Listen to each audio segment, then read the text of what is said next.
Hi, this is Ravi. 2019 ఎన్నికల్లో Janasena party నుంచి గెలిచిన ఏకైక ఎమ్మెల్యే రాపాక వరప్రసాద్. ఆయన గత 5 ఏళ్ల నుంచి పార్టీలోనే ఉన్నారు. అయితే ఇప్పుడు మారిన సమీకరణాల దృష్ట్యా ఇవాళ వైసీపీలోకి గొల్లపల్లి సూర్యారావు జాయిన్ అయ్యారు. దీంతో ఆయన్ని కాదని ఇప్పుడు గొల్లపల్లి సూర్యారావుకి టికెట్ ఇచ్చే అంశాన్ని పరిశీలిస్తుంది వైసీపీ. మరి అంటే ఈ 5 ఏళ్ల పాటు వైసీపీ పార్టీని నమ్ముకున్న రాపాక వరప్రసాద్కి చెక్ పెట్టేసినట్టేనా? అలాగే మనం అనుకోవాలా? ఇదే అంశంపై మనతో మాట్లాడేందుకు జై భారత్ నేషనల్ పార్టీ అధికార ప్రతినిధి చిరంజీవి నాయక్ గారు ఉన్నారు. ఆయన అడిగి ప్రశ్నిస్తున్నాం. హాయ్, నమస్తే అండి. నమస్తే అండి, జై భారత్ అండి. సో ఇప్పుడు ఈ 5 ఏళ్లలో మీరు మొత్తం ఈ సినారియా మొత్తం చూసుంటారు. 2019లో ఏం జరిగింది, ఇప్పుడు ఏం జరిగింది మొత్తం చూసుంటారు. సో ఇప్పుడు ఈ అంశాన్ని ఎలా చూడాలండి? అంటే వైసీపీ పార్టీ నమ్ముకుని ఆయన వచ్చారు, ఇప్పుడేమో కట్ చేస్తే ఆయన కాదని మళ్ళీ వేరే వాళ్ళకి సీట్ ఇస్తున్నారు. అంటే ఒకటండి, ఇప్పుడు ఆయన గెలిచిన పార్టీ జనసేన పార్టీ. జనసేనలో గెలిచిన తర్వాత ఆయన డిఫరెన్సెస్ ఏమొచ్చాయో తెలియదు కానీ వైసీపీకి అఫిలియేట్ అయ్యారు. వైసీపీలో ఆయన జాయిన్ అయ్యారు. ఈ రోజుకి ఆయన వైసీపీలో ప్రైమరీ మెంబర్షిప్ తీసుకోవాలి. రాపాక వరప్రసాద్ గారు జస్ట్ వాళ్ళ అబ్బాయి జాయిన్ అయ్యారు.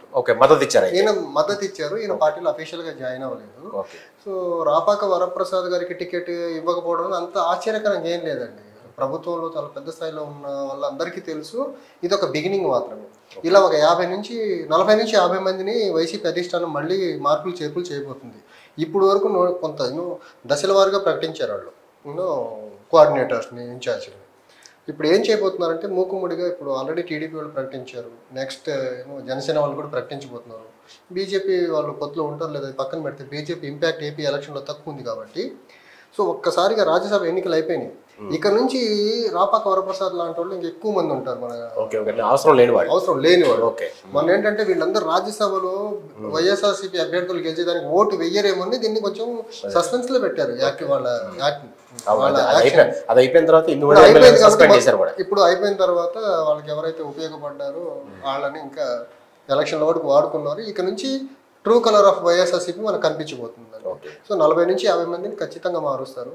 ఎందుకంటే జగన్మోహన్ రెడ్డి గారికి చాలా క్లియర్గా తెలిసి ఓడిపోబోతున్నాం మనకి. సో దాన్ని కవర్ చేసుకోవాలంటే కొన్ని ఫేసెస్ మార్చి కొంత వాళ్ళ ఫెయిల్యూర్ని కవర్ చేసి ఫ్రెష్ ఫేసెస్తో వస్తే ఏమన్నా బెటర్ ఉంటుందేమో అనే ఒక అభిప్రాయంతో వాళ్ళు ఎక్స్పెరిమెంట్స్ చేయబోతున్నారు. 40 నుంచి 50 మందిని అయితే ఖచ్చితంగా మార్చుకోవాలి. ఇప్పుడు రాపాక వరప్రసాద్ లాంటి బలిపశువులు ఎక్కువ మంది ఉంటారు వైఎస్ఆర్. రాబోయే రోజుల్లో ఎక్కువ ఖచ్చితంగా. అంటే 5 ఏళ్ళు వాడికి పార్టీకి ఉపయోగపడ్డా తర్వాత ఇప్పుడు అవసరం లేదు, తీసి పక్కన పెట్టేసాడు. అంటే విన్నబిలిటీ కూడా ఫ్యాక్టరీ కదా. పాలిటిక్స్ లో అల్టిమేట్ గా గెలుస్తారో లేదని చూస్తారు తప్ప మంచి చెడు ఆలోచించి సీట్లు ఇచ్చే రోజులు కాదు కదా. ఆ రోజుకి వాళ్ళకి రాపాక వరప్రసాద్ గారితో అవసరం ఉండింది. అక్కడికి వచ్చిన రోజులు యూస్ చేసుకున్నారు, ఇప్పుడు పక్కన పెట్టేశారు. సో రాపాకలో మరి గత ఎన్నికల్లో రాపాక వరప్రసాద్ గెలిచారు. అంటే చాలా మంది జనసేనకి ఎదురుగాలి గెలిచిన చాలా చోట్ల టీడీపీ ప్లస్ జనసేన ఓట్లు మొత్తం చిలిపోయిన జనసేన రాజుల్లో మాత్రం గెలిచారు. సో ఇప్పుడు ఆ పరిస్థితి ఇప్పుడు అంటే ఒకటండి, రాపాక వరప్రసాద్ గారి మీద ఒక నెగిటివ్ ఏంటంటే అక్కడ జన సైనికులు, నేను జనసేనలో పనిచేసాను కాబట్టి నాకు తెలుసు అక్కడ సిచ్యువేషన్. సో అక్కడ జన సైనికులు చాలా సీరియస్గా ఉన్నారు. సో అక్కడ జనసేనకు సీట్ ఇచ్చినా లేకపోతే కూటమి టీడీపీకి సీట్ ఇచ్చినా లేకపోతే బీజేపీకి ఇచ్చినా ఏం చేస్తా సీటు, అక్కడ ఉన్న జన సైనికులు పవన్ కళ్యాణ్ గారు ఎమ్మెల్యే ఎవరైతే ఉన్నారో ఒక యుద్ధం ప్రకటించినా రాపాక వరప్రసాద్ని ఓడిస్తారండి. అందులో సెకండ్ థాట్ లేదు. అది వైసీపీ అధిష్టానికి క్లియర్ గా తెలుసు. అందుకనే అతనికంటే కొంచెం బెటర్ సూర్యారావు గారు అయి ఉంటారనేసి గొల్లపల్లి సూర్యారావు గారు ఆయన్ని ముందుకు తీసుకొచ్చే ప్రయత్నం చేసి ఉంటారండి. రాపాక గారు అయితే ఖచ్చితంగా ఓడిపోయి సీటు వేసాల్సింది. సో ఇప్పుడు రాపాక గారు కాకుండా ఆ ప్లేస్ గొల్లపల్లి సూర్యారావు గారు వచ్చారు.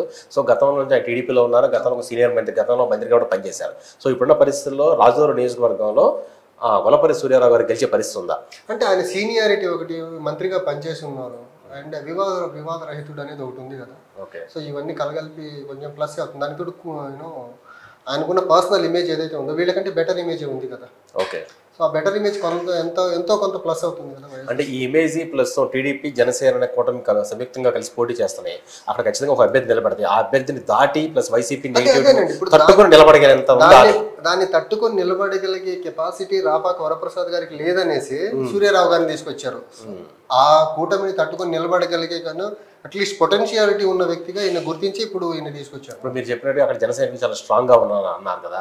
సో జనసైనికులు స్ట్రాంగ్ గా ఉన్నప్పుడు జనసేన టీడీపీ ఉమ్మడి అభ్యర్థి ఎవరైనా గెలుపు అవకాశాలు వాళ్ళకే ఎక్కువ. అంటే ఒకటండి, ఇప్పుడు సూర్యారావు గారు ఇంతకుముందు టీడీపీలో ఉన్నారు కదా. ఇప్పుడు టీడీపీ నుంచి ఆయన వైఎస్ఆర్సీపీ ఆయన క్యాడర్ ఉంటుంది కదా. టీడీపీ కొంచెం వీక్ అవుతుంది కదా ఇప్పుడు. టీడీపీ వీక్ అవుతుంది కదా. సో సూర్యారావు గారితో ఉండే సాలిడ్ సపోర్టర్స్ ఎవరైతే ఉన్నారో వాళ్ళు డెఫినెట్ గా సూర్యారావు గారితో వైసీపీకి వచ్చే ఛాన్స్ ఉంటుంది కదా. సో ఇందటి కూటమికి ఇప్పుడు వీళ్ళకి వైఎస్ఆర్సీపీ మద్దతుదారులు ఎవరైతే ఉన్నారో వాళ్ళు ఎలాగో వైఎస్ఆర్సీపీగా ఉంటారు. ఎందుకంటే రాపాక గారితో ఉన్నోళ్ళు కాదు వాళ్ళంతా. సో వైఎస్ఆర్సీపీ మద్దతుదారులుగానే ఉంటారు.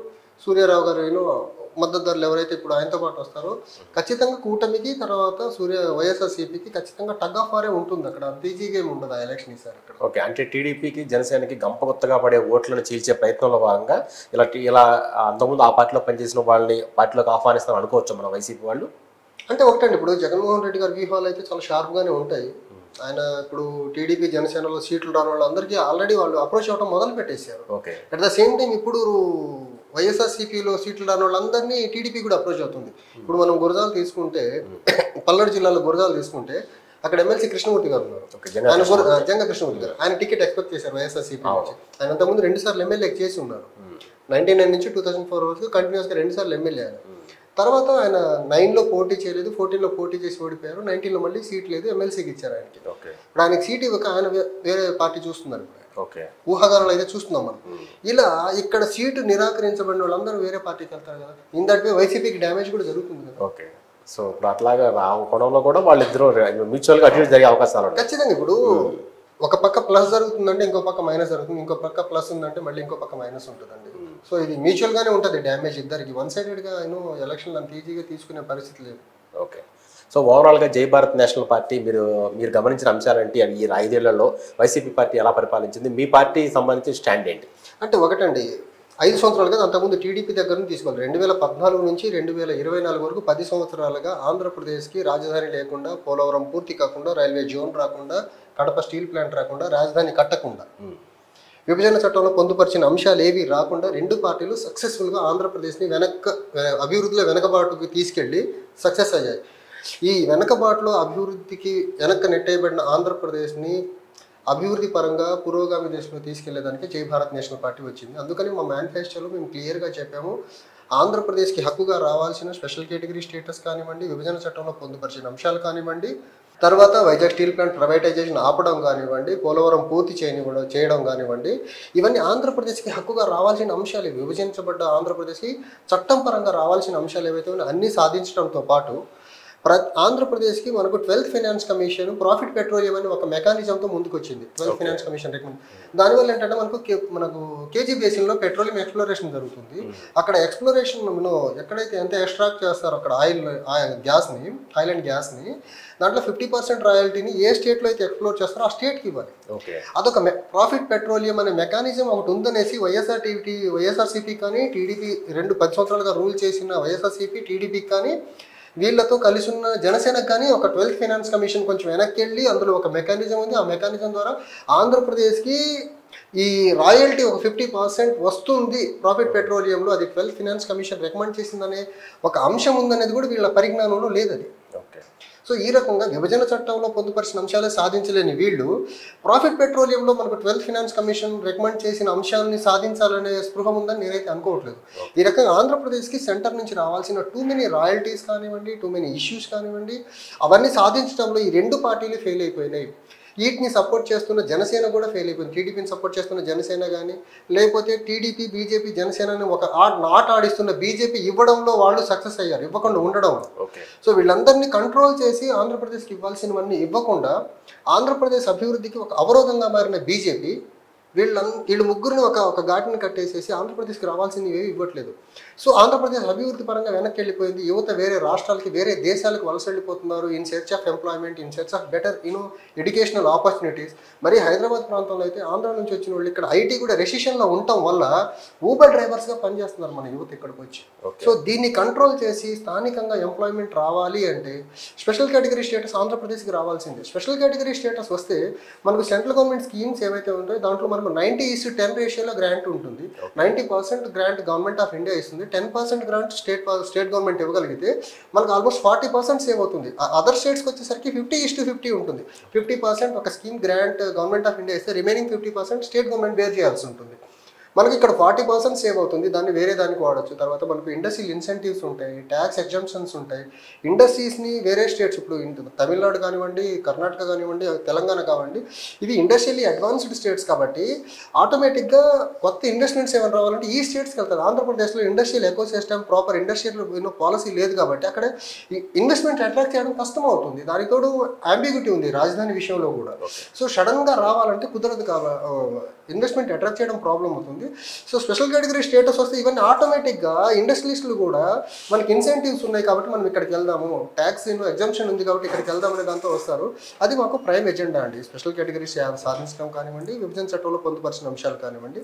At the same time developmental పరంగా ఆంధ్రప్రదేశ్ని తిరోగామి దిశగా తీసుకెళ్తున్న ఈ TDP, YSRCP, BJP and BJP వీళ్ళందరినీ కంట్రోల్ చేసి ఆంధ్రప్రదేశ్ని అభివృద్ధి పరంగా ముందుకు తీసుకెళ్లాలనేది ఒక్కటే జై భారత్ నేషనల్ పార్టీ ఆబ్జెక్టివ్ అండి.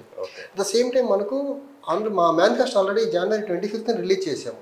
సో ఇప్పుడు ఉన్న మెకానిజంలు ఏంటంటే ముఖ్యమంత్రికి ఎవరు దగ్గరగా ఉంటే ఆ ఎమ్మెల్యే కాన్స్టిట్యున్సీ డెవలప్మెంట్స్కి ఫండ్స్ ఎక్కువ వెళ్తున్నాయి, లేకపోతే ఎవరైనా మంత్రి ఉంటే ఆ అసెంబ్లీ కాన్స్టిట్యున్సీనే డెవలప్ అవుతుంది. ఇప్పుడు మనము డోన్ ఫర్ ఎగ్జాంపుల్ మనము నంద్యాల జిల్లాను తీసుకుంటే డోన్ అసెంబ్లీ నియోజకవర్గం అభివృద్ధి చెందినట్టుగా ఆ జిల్లా హెడ్ క్వార్టర్ అయిన నంద్యాల డెవలప్ అవ్వట్లేదు. కొత్తగా ఏర్పడ్డ నంద్యాల జిల్లా బికాజ్ అక్కడ బుగ్గన రాజేందర్ రెడ్డి గారు ఫైనాన్స్ మినిస్టర్గా ఉండటం వల్ల డెవలప్మెంట్ ఆ కాన్స్టిట్యున్సీ అవుతుంది, జిల్లా హెడ్ క్వార్టర్ అవ్వట్లేదు. సో ఇలాంటి డెవలప్మెంటల్ ఇన్ఈక్వాలిటీస్ని బ్యాలెన్స్ చేసేదానికి మా మేనిఫెస్టోలో మేము క్లియర్గా పొందుపరిచాము ఒక అంశము. అదేంటంటే ప్రతి నియోజకవర్గానికి సంవత్సరానికి 100 కోట్లు ఇస్తామండి డెవలప్మెంటల్ ఫండ్గా. అది డైరెక్ట్గా నియోజకవర్గానికి వెళ్ళిపోతుంది. ఏ పార్టీ ఎమ్మెల్యే అయినా ఉండనివ్వండి. అలా 5 సంవత్సరాలకి 500 కోట్లు అవుతుంది. ప్రతి గ్రామ పంచాయతీకి డెవలప్మెంటల్ గ్రాంట్ కింద సంవత్సరానికి 1 కోటి రూపాయలు ఇస్తాము. 5 సంవత్సరాలకు 5 కోట్లు ఇస్తాము.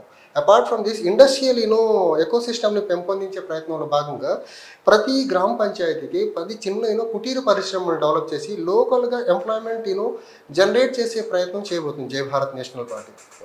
ఇది కాకుండా ఇప్పుడు అన్ఎంప్లాయీస్ ఇష్యూని మనం అడ్రస్ చేసే విషయానికి వచ్చేసరికి జనవరి 25th group 1 notification Andhra Pradesh government every year release చేయాలి. August 15th group 2 notification release చేయాలని పెట్టుకున్నాము. తర్వాత September 5th teachers notification, DSC notification and October 31st వచ్చేసి మనకు సర్దార్ వల్లభాయ్ గారి జయంతి సందర్భంగా కానిస్టేబుల్స్ అండ్ ఎస్ఐ రిక్రూట్మెంట్ పెట్టాలని ఒక calendar, proper calendar, job calendar ఇచ్చే ప్రయత్నంలో దాని పరంగా ముందుకు వస్తున్నామండి. అండ్ గవర్నమెంట్ ఎంప్లాయీస్కి పని దినాలుగా 5 రోజులే పెట్టబోతున్నాము. సో దట్ వాళ్ళకి కొంచెం ఎక్కువ రెస్ట్ దొరుకుతుంది, వర్క్ ఎఫిషియన్సీ పెంచిన వాళ్ళం అవుతామండి. ఒక ఆడపిల్ల పుట్టిన వెంటనే ఆ పాప పేరు మీద టేకు చెట్టు కానీ ఎర్రచందనం చెట్టు కానీ మనం నాటగలిగితే సో ఆ పిల్ల ఆ డాటర్ పెరిగి పెద్ద అయ్యే టైంకి తనకు ఒక ఫైనాన్షియల్ అసెట్గా ఆ ట్రీ పెద్దది అవుతుంది. అలా తను దాన్ని నమ్మేసి డైరెక్ట్గా అమ్మాయికి ఇచ్చేదానికి హెల్ప్ అవుతుందండి. అపార్ట్ ఫ్రమ్ దిస్ మా ప్రతి కాన్స్టిట్యున్సీకి ఒక నిమ్స్ స్టాండర్డ్ హాస్పిటల్ని, ప్రతి జిల్లా హెడ్ క్వార్టర్కి వచ్చేసి మనకు ఒక ఎయిమ్స్ స్టాండర్డ్ హాస్పిటల్ని కట్టాలనేసి ఒక అంశం మా మేనిఫెస్టోలో పెట్టడం జరిగిందండి. ఇలా చూసుకుంటూ పోతే అవన్నీ డెవలప్మెంటల్ ఓరియంటెడ్గా ఉంటుంది మా మేనిఫెస్టో. ఈ అంశాలన్నీ కూడా ప్రజల నుంచి వచ్చిన అభ్యర్థులను పెట్టే ఒక మేనిఫెస్టోని డెవలప్ చేయగలిగాము. మా పార్టీ డిసెంబర్లో పెట్టిన తర్వాత జనవరి 25th మేనిఫెస్టో రెడీ చేసి రిలీజ్ చేసాము. ఈరోజు ప్రజల్లో మేనిఫెస్టో విస్తృతంగా చర్చ జరుగుతూ ఉంది. ఈ సోకాల్డ్ ఎస్టాబ్లిష్డ్ పార్టీస్ ఎవరిని ఎక్కడి నుంచి పోటీ చేయించాలా, వాళ్ళని మార్చాలా, లేకపోతే నీ వీక్గా ఉంటే ఇంకొక అతన్ని తీసుకొచ్చి టికెట్ ఇవ్వాలా, ఎవరిని ఏ పార్టీ నుంచి అకామిడేట్ చేయాలా, అక్కడ టికెట్ రాకపోతే అతన్ని ఎలా ఇటు గ్రాప్ చేయాలా, లేకపోతే ఏ పార్టీకి ఎన్ని సీట్లు ఇవ్వాలని ఈ సందిగ్ధంలోనే ఉన్నారు. కానీ జై భారత్ నేషనల్ పార్టీ చాలా క్లియర్ విజన్తో ఉంది ఆంధ్రప్రదేశ్ని ఎలా డెవలప్ చేయాలన్నది. అందుకని మేము ఒక క్లియర్ పీపుల్స్ మేనిఫెస్టోతో ముందుకు రాగలిగామండి. ఆంధ్రప్రదేశ్లో ఉన్న వేరే పార్టీల లెక్క పొత్తులు, సీట్లు, గెలుపు, వీళ్ళుంటే ప్లస్సా వీళ్ళుంటే మైనస్ ఈ ఆలోచన విధానము లేదండి మా పార్టీకి. మా పార్టీకి క్లియర్, ఆంధ్రప్రదేశ్ ప్రజలు ఇప్పటికీ